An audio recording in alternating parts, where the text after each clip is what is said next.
Κάτσε ναι.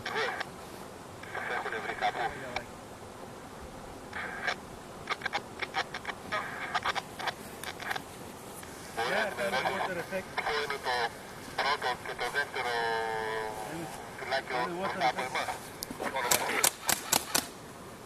Μπαταρία, βάρτορα. Ότι έχουν εμπλοκή γι' αυτό.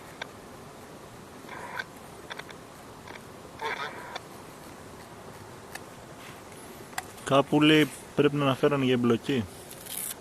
Πώς σταματάει? Κέντρο.